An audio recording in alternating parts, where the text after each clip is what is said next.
Muy agradecida y muy contenta de estar aquí. Pues ustedes saben lo que ha vivido el país en estos últimos días. Bueno, para mí es una satisfacción estar entre ustedes y recordar la experiencia michoacana que tuve. Desgraciadamente yo no he podido seguir aquí en Michoacán trabajando, pero afortunadamente tuve la cercanía y la oportunidad de estar cerca de la UCES, dando lata en las comunidades, reseñando, claro, desde la perspectiva académica, pero evidentemente también empática, ¿no?, de la UCES. Bueno, mi ponencia se titula Una mirada retrospectiva a la UCES de los 90s. A finales de 1995, hace muchos años, cerraban los agradecimientos sobre la contribución que hice, pues, a este pedacito de historia de la UCES, ¿no? Con la siguiente frase. Citaba al que fue mi supervisor de mi tesis, quien afirmaba sobre su propia investigación en Michoacán, en Los Reyes. Dice: me obligó a tratar con algunos de los aspectos más negativos en la vida social contemporánea del campo michoacano. No me disculpo por ello, decía él, porque pretendo mostrar cómo las circunstancias que les han sido impuestas a los actores que nos ocupan son las que debilitan, minan la solidaridad, la cordialidad, la tolerancia y la dignidad con los que ellos han sido tan ricamente dotados. Yo comparto esa visión, y él decía también: pero espero que los responsables de las políticas actuales, y eso pues fue en 1995, reconozcan el profundo daño social con el que amenaza el modelo neoliberal, y que este libro respalde las diversas voces que en México y en otras partes del mundo están haciendo un llamado a la construcción de un futuro más humano. Afortunadamente, y eso sería ya, digamos, de mi cosecha, yo creo que las experiencias de la UCES que empezaron a reseñar aquí, muchas de las que no sabemos, de las que no nos dio la vida para reseñar, nos dan también esa parte afortunada, ¿no?, de las experiencias de resistencias. Han transcurrido 22 años desde entonces. ¿Qué ha pasado? Si bien la última vez que hice trabajo de campo en el oriente michoacano, que fue una parte donde llevé un grupo de chicas de licenciatura del Departamento de Antropología de la UAM, entre ellas las comunidades de Crescencio Morales, ¿no?, y algunos recorridos por la zona, y que bueno, fueron entre 2004 y 2006, y que también tuvieron que ser interrumpidas por la nueva etapa, pues, más violenta, ¿no?, que ha vivido Michoacán también. Y me he mantenido lo más cercano posible. Sin embargo, ustedes saben, ¿no?, es complicado seguir, ¿no?, si no viviera aquí, pues, ¿no? Tengo mi sede, pues, digamos, en la terrible y al mismo tiempo generosa Ciudad de México. Es importante mencionar también que no he seguido los desarrollos posteriores de las 3 comunidades que yo trabajé, ¿no?, a los que estuve insistentemente molestando a la gente, contribuyendo en la medida de lo posible, ¿no? Particularmente me ha impactado el crecimiento exponencial de la violencia en el medio rural michoacano, del cual, entre otras cosas, nos da fehaciente prueba los trabajos de Salvador Maldonado, que andaba por aquí, entre otros, y la disputa por los recursos naturales, que no solo es de Michoacán.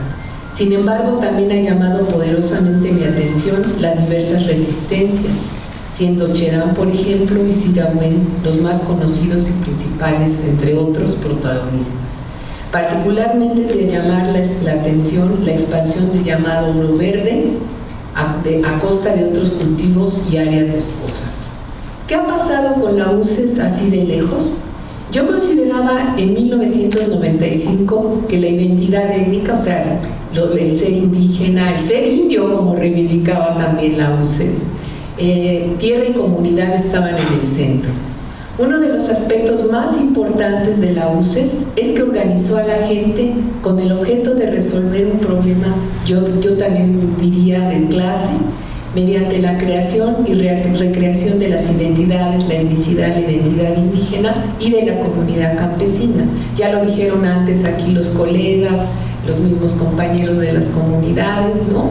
de la comunidad del comunalismo y de la comunidad agraria.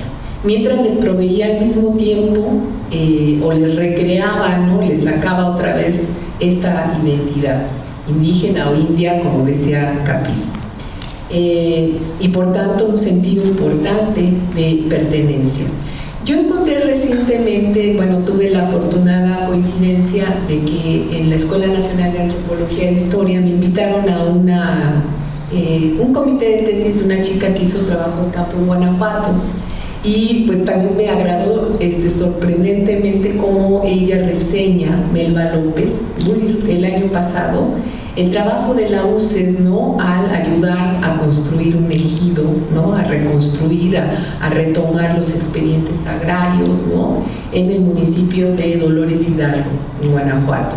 Y además es una comunidad que impulsó procesos productivos, ¿no? Que también era un punto de discusión muy interesante en la época que a mí me tocó andar aquí en Michoacán.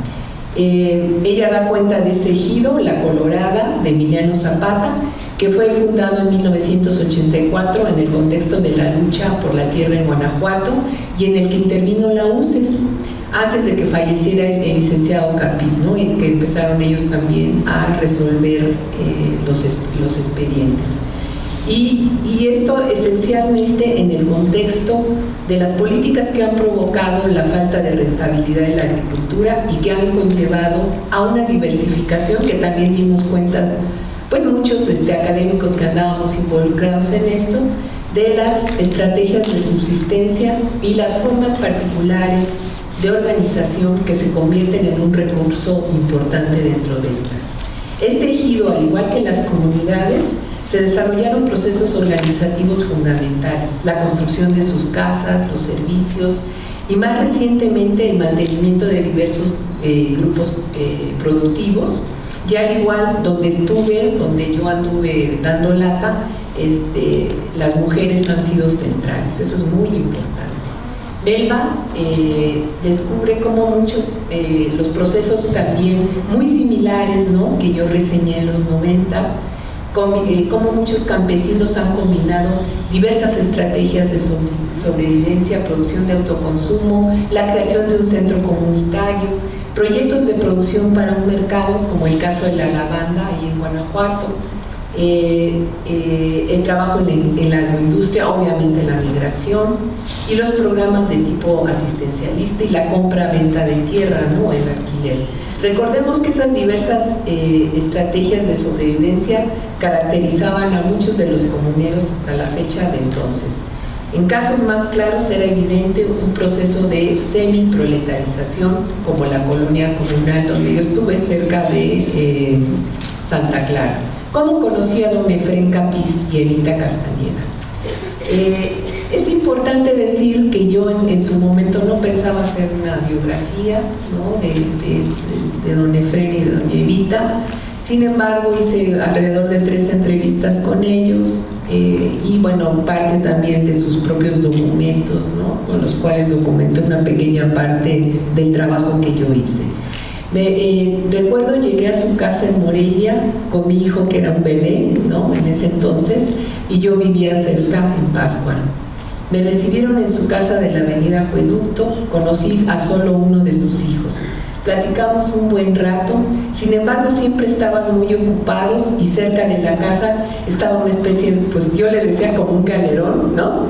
Donde se realizaban asambleas, en el cual alguna vez más que estuve ahí fungí como secretaria de actas. No recuerdo gente de qué comunidad estaba. Doña Evita, orgullosamente vestida con su falda purépecha, una blusa blanca, fuerte de carácter y agradable. Don Efrén, con la cabeza en sus expedientes y muy ocupado también. Recuerdo vívidamente cómo Evita llevaba la batuta de la plática. Mi intención era contarles qué andaba haciendo en las comunidades en las que participaba la UCES. Fueron amables y me abrieron las puertas de su casa. Mi intención nunca, como les dije, fue hacer una biografía, pero era central para mí presentarme ante ellos, ya que iba a entrevistar y observar los procesos de la gente que participaba en la UCES. Resta decir que aprendí mucho en esas 2 o 3 ocasiones que estuve con ellas. De ella, en alguna de las publicaciones que recientemente aparecieron a raíz de su muerte, se decía, por ejemplo, nunca ni en la cárcel ni las demandas detuvieron a los abogados fundadores de la UCES. Evita fue muy querida por comuneros, indígenas, colectivos, luchadores sociales e incluso personajes de la política. Evita, al igual que el Efrén Capiz, siempre se mantuvo comprometida incansablemente, disciplinada y apasionada por defender, abogar e incluso formar políticamente y jurídicamente a los compañeros de las comunidades indígenas. En el momento en que yo investigué sobre la UCES, esta organización todavía pertenecía a la tendencia histórica tradicional del movimiento agrario que se centra en aspectos de la tierra. Además de la tierra de cultivo, otros recursos naturales eran elementos centrales para el movimiento. Ustedes lo saben bien, los bosques, los lagos, las montañas, los pastos comunales. En sus propias declaraciones, la UCES manifestaba que sus miembros utilizaban la cultura como un arma para la lucha. Cepeda, que ya fue citado aquí por el colega antes, Cepeda argumentaba que 4 años después de su fundación, la UCES era ya la segunda organización campesina más importante dentro de Michoacán. En ese momento se presentaba una especie de contienda matizada evidentemente por las diversas experiencias, entre los que recurrían a la defensa del territorio, la tierra y las posibilidades de proyectos productivos, de autosubsistencia, etc. La tierra y el ser indio estaban relacionados estrechamente en los testimonios, ¿no?, que la gente de las comunidades amablemente me otorgó. Además existía una coincidencia entre los objetivos explícitos de la UCES, indianidad y tierra comunal, y algunas de las aspiraciones definidas por los propios comuneros, por ejemplo en el caso de Sirahuén. Sin embargo, el objetivo a conseguir era un dominio en el que contendían, o sea, ya lo dijo uno de los señores de las comunidades, ¿no?, pues también había problemas, ¿no?, había diferencias, contradicciones, ¿no?, y que de eso pues yo también observé. El discurso de lo indio, lo étnico, impactó de manera importante desde el punto de vista de los actores, de ustedes que participaban ahí, y de la capacidad de organización para la movilización política. Yo considero que el complejo discurso de la UCES en todas sus variedades, porque hay discursos de los dirigentes, de los coordinadores, como así mismo a veces se llamaban ellos, sirvió también simultáneamente para fines políticos y para satisfacer las necesidades de pertenencia y compromiso. El papel de las mujeres fue sumamente relevante. A pesar de las dificultades que enfrentaron, algunas desafiaron la norma en contra de sus compañeros, su familia e incluso contra las críticas de otras mujeres. La percepción positiva de las mujeres que saben hablar, ¿no?, eso era bien importante, o que trabajan mejor que los hombres en el campo, demostró un espacio de afirmación y de respuesta. No obstante, la ambigüedad era generalizada. Algunas de ellas estaban firmemente decididas para hacer cosas, pero al mismo tiempo luchaban por trascender los estereotipos que limitaban sus acciones. Finalizaba ese apartado con la crítica a los esquemas ideológicos que insisten en oponer, ¿no?, las cosas y que nos impide dar cuenta de que estas mujeres, aunque enfrentaron y enfrentan arduas cargas de trabajo, dobles o triples, acumularon experiencias significativas en su lucha y, como también ya lo dijeron los compañeros, han mejorado la vida de muchas de estas comunidades, sea de facto, hecho de derecho, etc. Y activismo. Al mismo tiempo contribuyeron a la sobrevivencia económica y social de sus familias. Por otro lado, con respecto a la comunidad experimentada, ¿no?, lo que se vivía o por lo que yo por lo menos percibía, los casos demostraron que siempre, lo comentaba ya, han existido divisiones y conflictos dentro de las comunidades que en realidad pues no son unidades sociales pues surgidas de la nada, ¿no? Tienen tradición histórica, tienen diferentes continuidades y diferencias hacia el interior. La solidaridad y la vigilancia también son partes iguales del proceso de la construcción de lo que se llama pues, la comunidad o lo comunal. La experiencia de la UCES en el largo plazo demuestra que existen procesos periódicos no solo de resistencia a la pobreza, el despojo y la dominación, sino de esfuerzo por construir la idea de la comunidad o de lo comunal. Y ya para casi terminar, una breve nota sobre Sirahuén, que fue un lugar donde yo estuve. El caso de Sirahuén mostró que las raíces históricas indígenas y la defensa de la comunidad delinearon todo el proceso. También reveló en ese momento la constante actualización y renacimiento de un profundo faccionalismo, o sea, de diferencias, enraizado históricamente en la comunidad. Un elemento sobresaliente en Sirahuén, y que lo sigue siendo hasta la fecha, fue el empeño que la gente puso en la defensa de sus tierras, de sus bosques y en especial del lago. El lago vino a representar esa comunidad libre de interferencias externas y de querellas internas.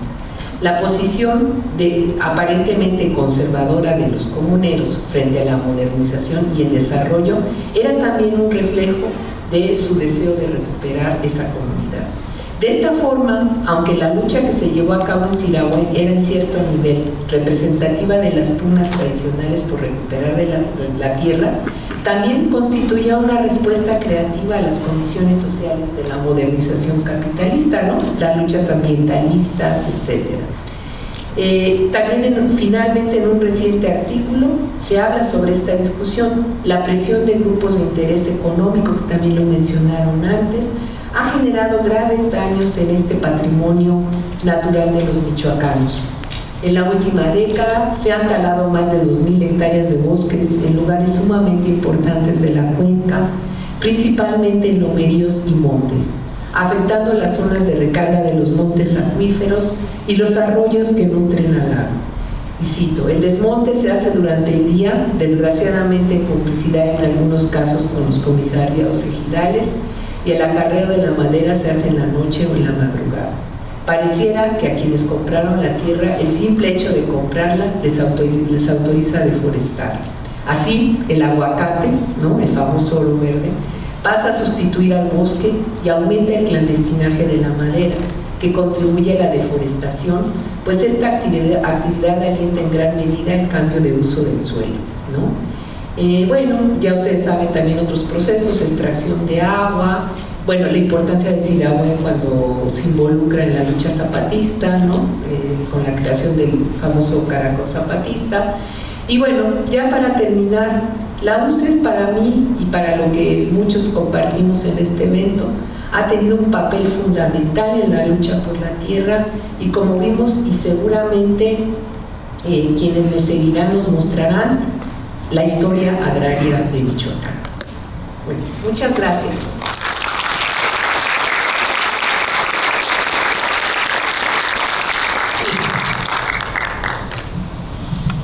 Muchas gracias, Margarita. Le vamos a dar la palabra a Gaby Capiz.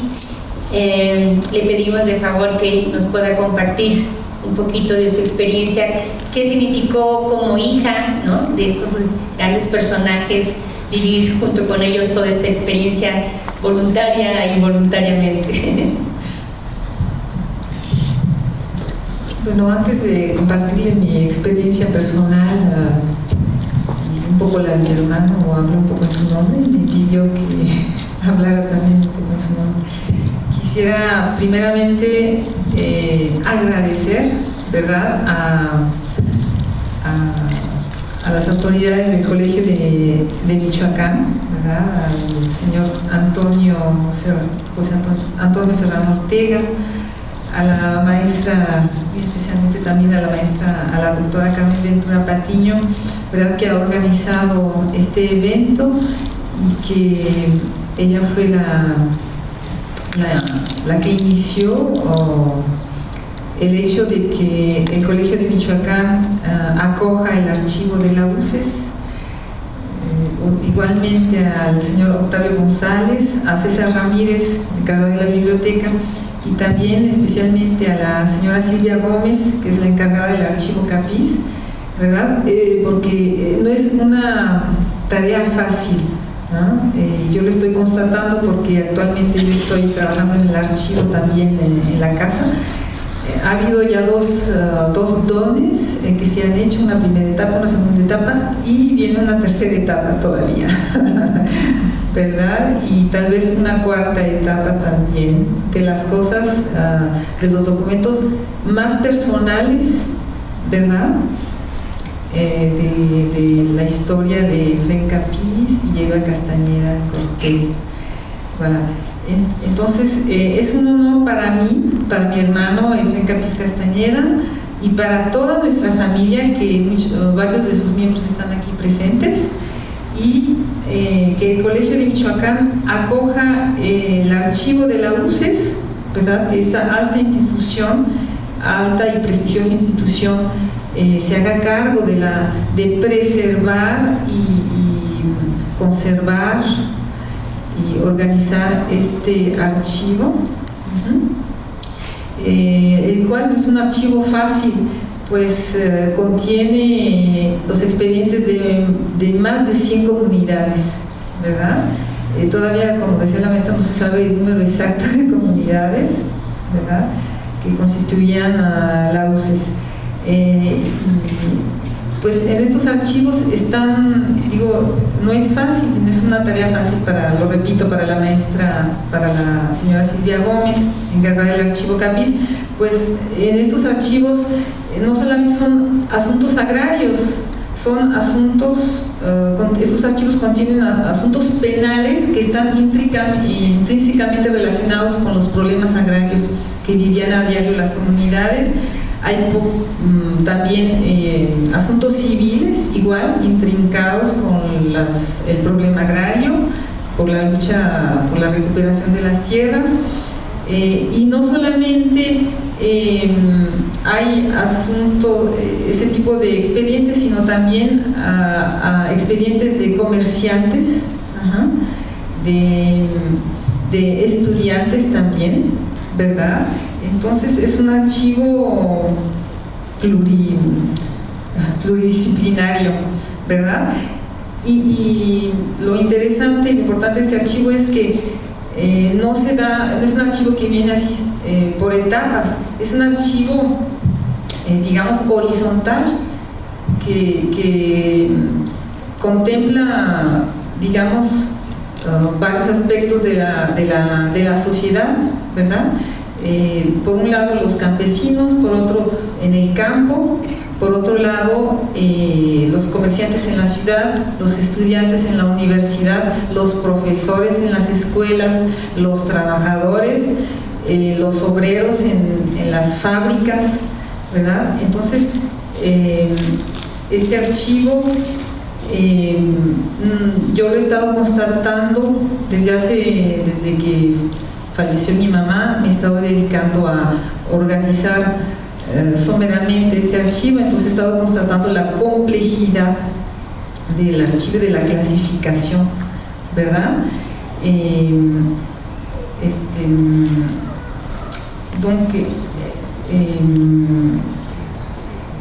Este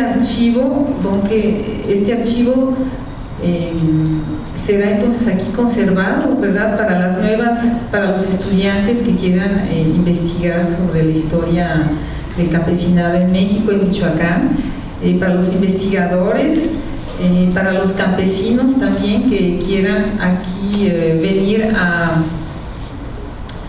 a informarse sobre los expedientes de su comunidad, de los problemas que vivieron, ¿verdad? Para las nuevas generaciones que podrán consultar aquí este archivo. Este archivo no solamente atestigua una página de la historia del derecho agrario en Michoacán y en México, atestigua también la lucha por la igualdad, por el comunalismo, por la justicia, ¿sí?, y sobre todo por la dignidad de los hombres campesinos y de las mujeres campesinas. Es un archivo que nos permite leer la cruda y difícil realidad de los indígenas en México, es un archivo viviente también, que a través de él podemos recuperar y conocer la lucha por la posesión de la tierra de las décadas pasadas. Y es un archivo viviente, no solamente porque está encarnado en la lucha real y material, injusta, violenta y ensangrentada que sufrieron las comunidades indígenas en el siglo XX y parte del siglo XXI, pero es un archivo también que se prolonga hasta nuestros días con el ejemplo vivo de comunidades como la de Jauja, La Cantera, San Pedro Bocaneo y otras que continúan trabajando en común, ¿verdad? Y el trabajo de estas comunidades cristaliza los ideales del licenciado Efrén Capiz Villegas y de su compañera, la licenciada Eva Castañeda Cortés, ¿verdad?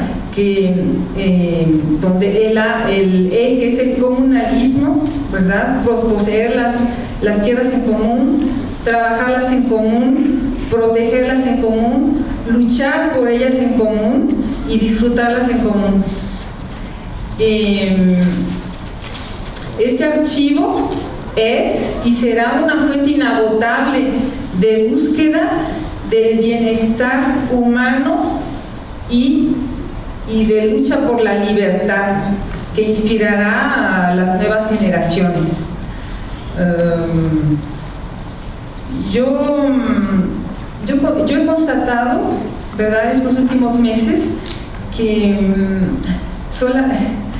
el licenciado Efrén Capiz y la licenciada Evita Castañeda Cortés no se concentraban únicamente en los problemas sociales, en los problemas agrarios, obreros de aquí, de Morelia, de Michoacán, sino que se interesaban también, estaban en contacto con otras organizaciones indígenas del país, ¿verdad? En Veracruz, en Chiapas, en Guanajuato, en el Estado de México y también en América del Sur, en América Central también, y seguían la actualidad internacional también, ¿ah? Y eso yo lo constato diariamente al encontrar los artículos señalados por mis padres en los periódicos, por los manifiestos que hay, por ejemplo, protestando contra la invasión de Estados Unidos en Irak, en Afganistán. La UCE organizó marchas conjuntamente con otras organizaciones del país para protestar contra esa invasión, ¿verdad? Y también yo me pregunto muchas veces, pero ¿cómo le hacían, ¿verdad?, mi papá, mi mamá, para tener tiempo para ocuparse de todo eso, ¿verdad? O sea, dedicaban el 100% de su tiempo, de su vida a luchar, pues, por la justicia, por la libertad y a solidarizarse con los hombres, las mujeres que sufrían explotación y las injusticias en otros estados del país y del mundo, ¿verdad? Y aparte de todo eso, tenía todavía tiempo el licenciado Capiz de escribir poemas, como muchos de ustedes lo constataban, ¿verdad? Logró poner en poemas toda la historia de la independencia, de la revolución y de la actualidad, ¿verdad?, que él iba viviendo en los diferentes lustros, ¿verdad? Y un día, por ejemplo, yo lo acompañé a ver al secretario de Gobernación en Morelia. Estuvimos esperando y finalmente, bueno, ya nos pasaron, había muchos campesinos y ya nos recibieron y mi papá le dijo el secretario, bueno, sí, a ver, Capiz, ¿en qué te podemos servir? ¿En qué te podemos ayudar? A ver. Mi papá empezó a declamar el problema de varias comunidades, ¿verdad? Y de las peticiones que iban a hacerle al secretario de Gobierno. Empezó a declamar, así, a decir todos los problemas y las peticiones en poesía. Y entonces hubo un silencio, pero así que se apoderó de toda la asamblea que estaba allí, incluyendo el secretario de Gobierno. Y yo personalmente tenía la piel de gallina. Y entonces, ya cuando acabó de exponer en poema a mi papá todos esos problemas y peticiones, le dijo el secretario de Gobierno: Capiz, si me hubieras expuesto esos problemas de otra manera, no te hubiera escuchado y no les hubiera pedido que se salieran. Pero como lo dijiste de esa manera, ¿qué es lo que quieres? A ver, dime, ¿qué es lo que quieres que haga? ¿Verdad? O sea que esa ocasión había problemas sumamente difíciles y entonces esta manera de plantear los problemas en poesía abría las puertas, ¿verdad? Para ser escuchados, ¿verdad? Para que las autoridades propusieran soluciones viables que convinieran a los indígenas, ¿verdad? Otro aspecto muy importante, ¿verdad? de la lucha de la UCES fue que para el licenciado Efraín Capiz era muy importante el arte en la lucha, ¿verdad? Y el arte en todas sus manifestaciones, como la pintura, como lo demuestran todas las mantas, ¿verdad?, que se portaban en las marchas, en los mítines, la música, la danza, la poesía coral, ¿verdad? Y igualmente él no hacía, digamos, diferencia entre lo que podían aportar los hombres o las mujeres. Él, y como lo dijo la doctora aquí, él incluía y incitaba a las mujeres a participar conjuntamente con sus maridos. Incluso yo lo llegué a escuchar allí en la casa, ¿verdad? Que les decía, las mujeres estaban preocupadas: ay, que mi marido, que ya se lo llevaron, que está detenido, que lo secuestraron. Y mi papá decía: pues justamente, no, ustedes están allí, ustedes se quedan allí. Dice, a los hombres pues sí los detienen, andan trabajando en el campo, los detienen, los encarcelan, pero a ustedes no. Entonces ustedes son las que van a continuar la lucha, ¿verdad? No solamente a trabajar las tierras, pero también a defenderlas y a pedir también la libertad de sus maridos. O sea que en vez de que compadeciera a las mujeres, sí, pobrecitas, no, al contrario, ustedes tienen la fuerza, ¿verdad?, para continuar con esa lucha en común con sus maridos. Ellos están allá guardaditos en la casa, no se preocupen, ahí están bien guardados, les dan de comer, no se preocupen, ustedes sigan acá luchando. Y juntamente también con los niños, las niñas, ¿verdad? Y otro aspecto también muy importante en la lucha de la UCES, en el trabajo de la UCES, era el rescate de la cultura tradicional en todos sus sentidos, ¿verdad? Un aspecto que me impactaba a mí también era la medicina tradicional. Incluso ellos asistieron a congresos de medicina tradicional a Chapingo, recibían folletos, ¿verdad?, de cursos que se daban en la Universidad de Chapingo o en otros lugares, o que organizaban también otros grupos de diferentes lugares del país, ¿verdad? Evidentemente también, por ejemplo, el vestuario era muy importante, y él mismo, ¿verdad?, él portaba el traje tradicional de los indígenas de la Sierra Purépecha, como todo el mundo constató, ¿verdad? Nunca salía, pero así, nunca salía, que tuviera mucha prisa, nunca salía sin su gabán y su sombrero y su morral, ¿verdad? Y decía que le servía el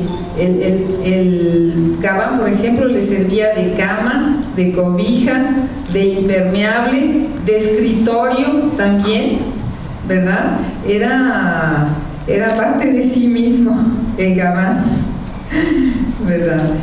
Y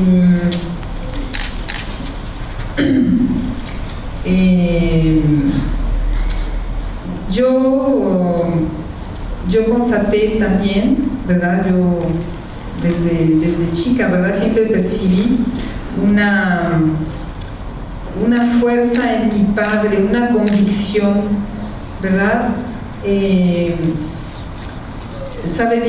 Quiere decir que él era un hombre, como él lo decía, no lo decía sobre él, pero decía a los otros, que había que ser íntegro, ¿verdad? Que lo que uno pensaba, uno decía y uno hacía, tenía que ser lo mismo, ¿verdad? Y yo creo que él era un hombre íntegro.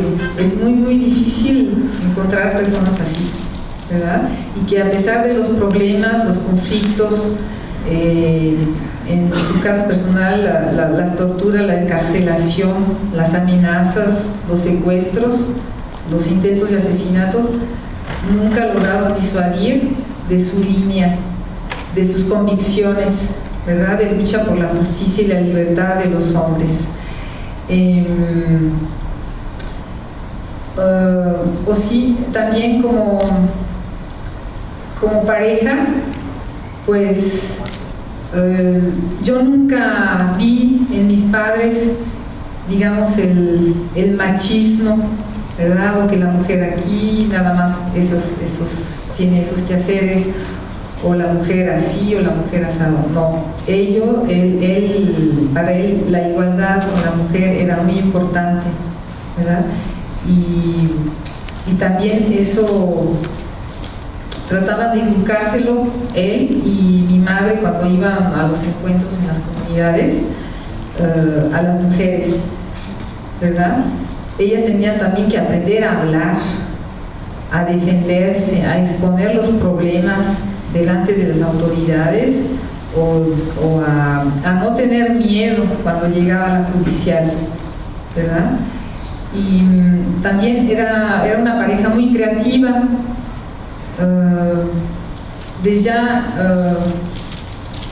Yo lo constato por los manifiestos, ¿verdad?, que infinidad de manifiestos, a veces hasta varios por mes, que hacía mi padre, los redactaba y mi mamá los escribía a máquina. O sea, los hacían entre los dos, ¿verdad? Y cada manifiesto, aunque fuera uno, por ejemplo, cada 15 días, tenía algo diferente, un aporte diferente. Y, por ejemplo, cuando empezó mi papá la lucha por la UCES, ¿verdad?, a llevar cada vez más problemas agrarios, él decía, y tomó el lema de Emiliano Zapata: la tierra es de quien la trabaja.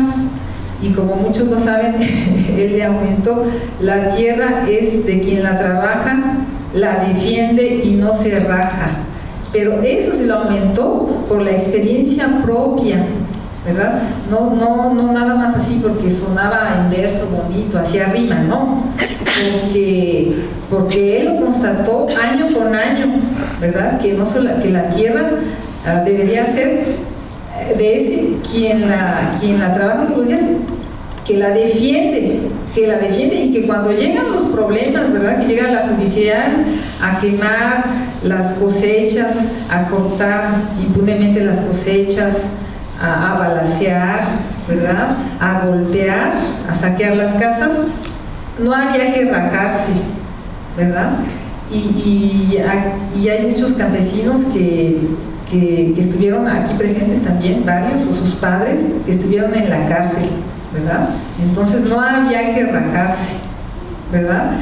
Y entonces por eso inventó esa consigna, que la repito otra vez: la tierra es de quien la trabaja, la defiende y no se raja, ¿verdad? Y vemos también que después de unos años, como Zapata decía también, tierra y libertad. Entonces mi papá, después de unos años, le aumentó tierra, libertad y poder, ¿verdad? Y yo una vez lo escuché explicándoles, porque alguien le preguntaba por qué poder, y le decía: porque el que posee la tierra pues tiene el poder, ¿verdad? Y no solamente el poder de decisión, sino el poder de continuación, ¿verdad?, de voluntad de seguir poseyendo su tierra, de seguirla defendiendo con la vida misma, ¿verdad? Y entonces así vemos cómo de su experiencia diaria va él creando sus consignas, ¿verdad? Y igualmente en la vida personal, yo viví muchos años en México, y cada vez que venía de vacaciones o un fin de semana a visitarlos, ya tenían una nueva receta, o las tortillas ya le había mi mamá puesto tal o tal cosa, o mi papá decía: mira, esta verdura con esta es mejor comerla así, o ya se inventaba un nuevo ejercicio, un nuevo masaje, o así. Siempre, cada vez había algo diferente en la familia, en la pareja, en la vida diaria, ¿verdad? Eran personas muy creativas, ¿verdad? Y a propósito de esto, me acuerdo que un día platicando con mi mamá de las parejas, bueno, cuando yo era joven, ¿no?, que decía: no, pues hay que ir es mejor irse a vivir antes con la pareja para conocerla, y así no funciona, pues ya se deja uno y ya se casa uno. Y me decía: mira, eso no funciona y eso no es cierto, porque la pareja nunca la acabas de conocer. Dice: ya tenemos tantos años de casados y cada vez tu padre me sale con alguna nueva cosa, ¿verdad? Entonces, eso en relación a la creatividad de cada uno de ellos y como pareja, ¿verdad? Entonces, yo siempre constaté esa fuerza en mi padre, esa fuerza de convicción, ¿verdad?, que lo hacía también estar a veces hasta 3 días sin comer y sin beber, y eso yo lo constaté personalmente, ¿verdad? 3 días y yo me iba a la escuela, regresaba, y él trabajando, y mi mamá también. Mi mamá sí, ella sí no podía estar sin comer o sin dormir un poquito, pero mi papá no, tenía una fuerza de voluntad, y luego escribían hasta las 12, 1, 3 de la mañana, y a las 4 tomaban el taxi para irse a México, a los juzgados. Llegaban a los juzgados a las 9, 10 de la mañana, se regresaban, iban llegando ahí como a las 8 de la noche a Morelia, y seguían trabajando, ¿verdad? Y a veces no comían y no bebían, y yo me preguntaba: pero ¿cómo le hace? ¿Verdad? Y entonces su vida y su alimento era esa lucha, esa encarnizada, por la justicia, ¿verdad? Ajá.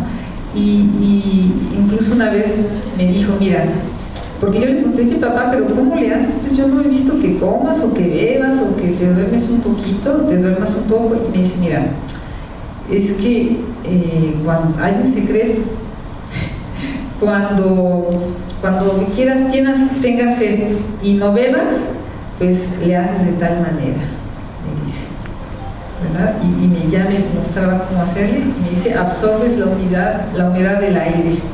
Entonces así bebía él. ¿Verdad? Pero yo diría que sus verdaderos alimentos pues eran sus ideales, ¿verdad? Y a él le dolía verdaderamente ver sufrir a los campesinos, ¿verdad? Y toda la injusticia que se cometía contra todos, las mujeres, los hombres, los ancianos, las ancianas, los niños, las niñas, los bebés, ¿verdad? Él no contemplaba a la sociedad y notablemente las comunidades como seres separados, ¿no? Él concebía todo de manera conjunta, todo era un conjunto, la comunidad, ¿verdad? Y pues para mí mi padre fue pues un hombre muy valiente, ¿verdad? No tenía miedo a nada ni a la misma muerte, ¿verdad? Y entonces ahí me gustaría pues invitar a las comunidades a seguir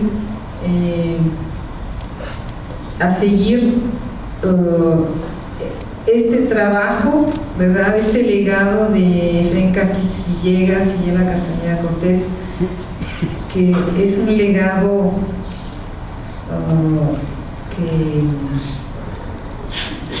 que tiene raíces profundas, ¿verdad? Y si hay aquí varias comunidades actualmente que están trabajando en común, es porque esas raíces están basadas, enraigadas en valores fundamentales, ¿verdad?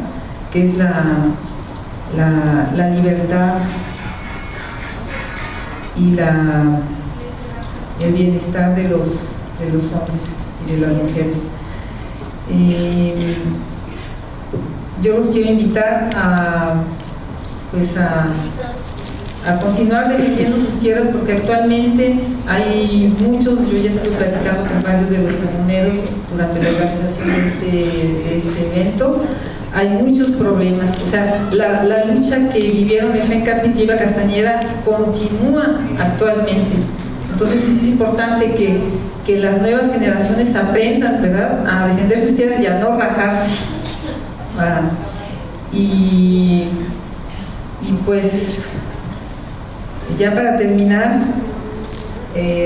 les quiero recordar la consigna de mi padre, ¿verdad?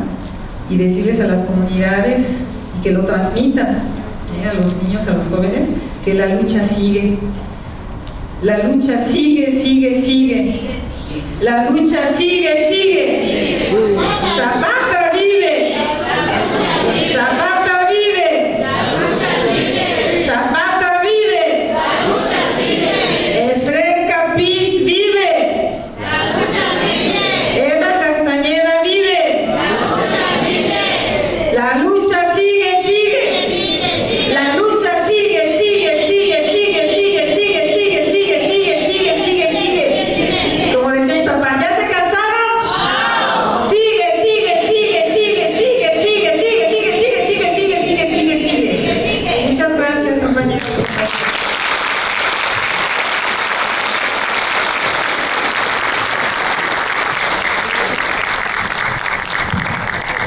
Gaby, muchas gracias por estas palabras y nos recuerdas bien a estos dos personajes tan importantes en esta historia agraria de Michoacán y transmite la fuerza y la vitalidad de ellos y la calidad de la palabra. Así es de que es un placer escucharte, Gaby. Le vamos a dar la palabra al compañero de Guapamacátaro, por favor. Buenas tardes.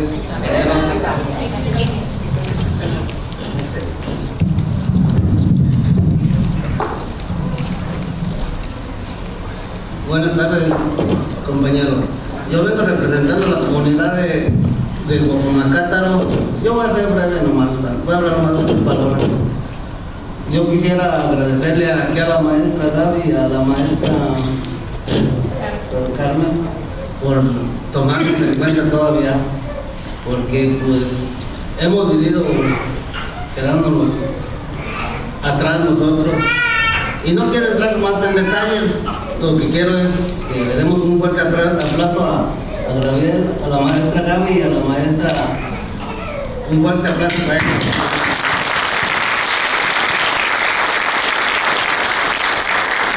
No sería lo que todo porque no quiero, cosa más no. Pues uno no está acostumbrado a hablar en estos aparatos, pero como quiera sí darles las gracias a todos los compañeros que nos vinieron a acompañar. Gracias más. Sí.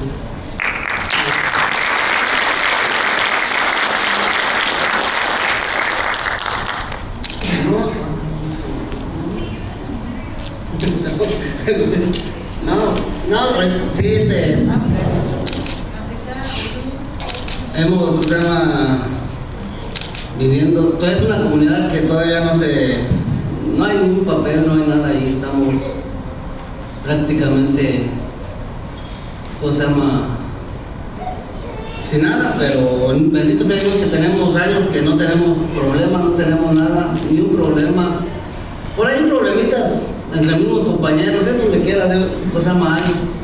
Y uno pues dice la maestra Gaby que platique vamos a poner, son cositas así en la misma comunidad de nosotros los comuneros, porque ahora bendito sea Dios con los caciques, ya llegó el momento en que para mí que eso porque ya no ha habido problemas.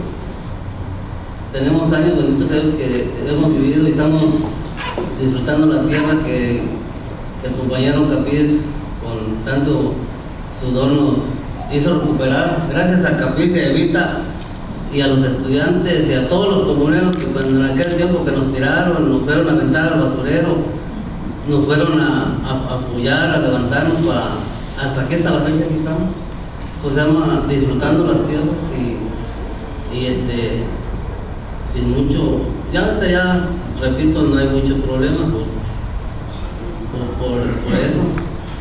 Yo sería todo más fregado.